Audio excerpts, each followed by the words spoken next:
the cross-map ultimate to assist there. Galio can back that up. Now Pantheon with the engage. You send Pantheon in as the hard engage, as the delivery system here for the Galio. That can be a very... And they can get Pyosik down here and make a big move with Carrier going in. Go. But now it's Santorin who's going to be the first jungler getting involved here in the bottom lane. A TP comes from through. Chovy. They're looking to turn things right back around against FlyQuest, but now another TP is going to be showing up. Chovy the first one into the fight. The damage comes down. Santorin goes out. 150 HP remaining as Ignar now gets locked down on the back end of the fight, and FlyQuest will disengage it. Both teams getting real excited to make things bloody here in the bottom lane. As topside, the 1v1 just keeps on bringing the action. Solo tries to... It starts like he wants to go towards that tier build pickaxe for the laning phase power, but then that Fairy Charm leads me to believe this is going to be, Muramana, Manamune style of build. That is a very powerful scaling. Nothing from that jungle pressure, and up on the top side, a plate has already gone down. Solo had to initially back off, and now they're looking for a dive. The Orn Horn is sounded off. Solo is able to find the knock-up onto Pyosik, but here comes Galio as well, and surely this is just a death sentence for the FlyQuest top laner. He tries to tank it up, but DRX are way too clean. Bottom side, it's FlyQuest returning the favor. Knocked down completely, and there you go. Shelly summoned up, turret going down, put the money in Doran's pocket. Solo just has to stand there. Oh, look at the emote. He knows what's going on. This is not aggressive play from DRX. Yeah, and I mean, you just have to look at the position in this game, but now maybe getting a pick here on Senna, no flash. Nicely done with the deadly flourish, and Turtle, his aim is true. Tested, they know better, so FlyQuest will take this Drake no contest. And now at 17 minutes, FlyQuest is basically saying, you've got to come through. DRX with 3 men in the bottom lane. They got Pyosik shadowing them, just counter jungling right now. But in the middle lane, it's Power Reveal making the plays, bringing out the Emperor's Divide. But now it's going to be turned around, and PoE shut down by Doran. They try to get the pick there on Doran, but Chovy is in position to help him. And meanwhile, they're just losing this turret on that bot side. Turtle is getting something on the top side. But, that can sometimes be a look if you don't feel that you need the MR. But FlyQuest getting caught topside. Here they come. Look at the power of the long-range engage, plus the follow-up from the Senna. DRX making it look easy. Tower. Uh-oh, Graves is looking a little bit sleepy right about now as Pyosik goes in. Watch out, Ape! Here they come. It's Galio arriving with the grand entrance. Let's see if they can follow this one up with enough damage. Santorin still trying to get himself away. Carrier is over the wall. He's got the spear. He doesn't even need it. Pyosik is on the board. DRX are just running over this game. Their engages have been so good.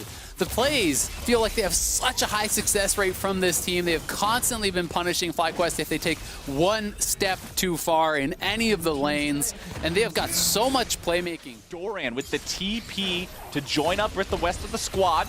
Death Sentence flies out, but it will not find the mark onto anyone. Wild Turtle looking to get away, but now he's in some trouble. Loses half HP. Pyosik hit by the deadly flourish. Turtle's opening up the curtain call. The bullets fly through, but they're not quite finding their target.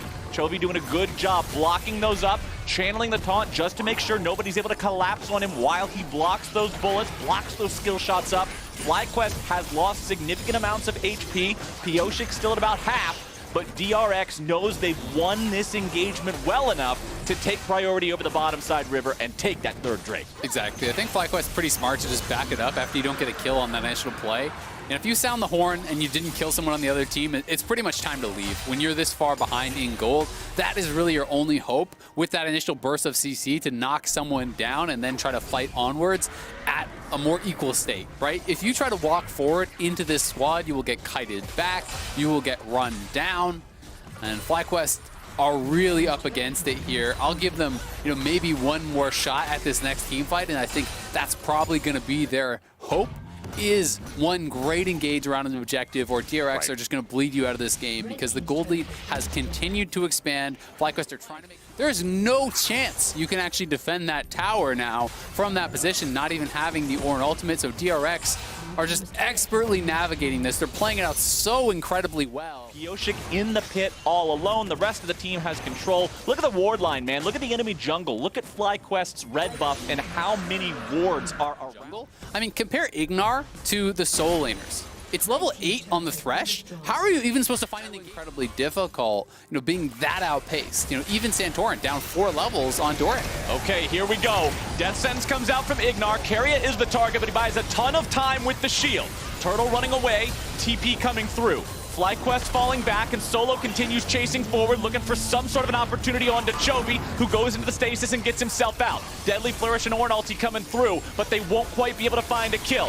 DRX is low health on multiple players, but the same can be said for FlyQuest. Pioshik's able to make the play. There goes the sleep. There comes the Senna ulti. Power of Evil's the first one to fall, and here comes Keria right back into the fight, looking for the kill onto Ignar off to the left. He's able to find it. He's able to grab the kill onto Santorin, and Doran picks up another. FlyQuest is destroyed, and DRX will win this fight without a single death. Nicely played there from DRX, and Chovy even on the hunt for Turtle. Oh, he's found him. Behold the Turtle. He cannot do it. They are simply too far behind. The ace for DRX into the Baron. It is a 10,000. With his Cleanse Flash, but there was no way out for the Azir, and he had to be the guy to carry the fight. So DRX knew it. They eliminated him from the game, and really they have eliminated all of FlyQuest's chances from this position. A 13,000 gold lead. DRX can easily close this one out. Yeah, this Baron power play should just be the end of the game here, as DRX will be able to pick up the next Drake of the game. Total gold, you can see right there, 15,000 for Doran, insane. Almost triple what Ignar has. And one thing I want to point out with this gold graph on the screen, Keria's the second poorest person in the game because he's a support. It makes sense. But Keria, if you want to look up how to play support like a Chad, go watch that last team fight replay again.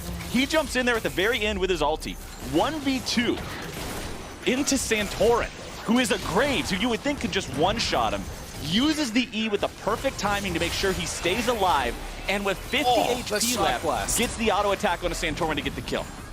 Honestly, DRX playing these team fights so well. The Shock Blast, as you point out, say goodbye to half your HP if even one of those connects. DRX now with a pincer attack. 4 men in the mid lane, 1 in the bottom lane. The Jace is able to just dismantle the turret. He's nearly full build. He's 5.5 items. Ignar's got 400 health. Keria on the front line, looking for the potential engage there. Power of Evil stepping away from the Senna CC. And FlyQuest will lose their first inhibitor. Yeah, the inhibitor's going to go down. No contest there. 14,000 gold lead for DRX. Enormous amounts of experience advantage. FlyQuest are just trying to hope for a miracle here. Hope that they can hold the line and continue to farm it out. Pray for that late game, but DRX are not going to give them the opportunity to do it. Closing down on another inhibitor. The top lane is already pushing, so they could go around the horn here and look to triple and hit FlyQuest, but here comes the engage. Deft disengaging, trying to get himself out of this one. The curtain call's opened up and the railgun's fired off. Doran dominating with the kill onto Solo as Power of Evil tries to protect himself, but the Emperor's Divide will not keep the kingdom standing. DRX pushing right on to the Nexus turrets. Wild Turtle barely hobbling away as Chovy moves forward, and the winds of war will blow FlyQuest away. Keria is into the wrong fountain, but the man don't give a damn. Take a shower in it, it don't matter. DRX with an absolute destruction of FlyQuest will take their win. This was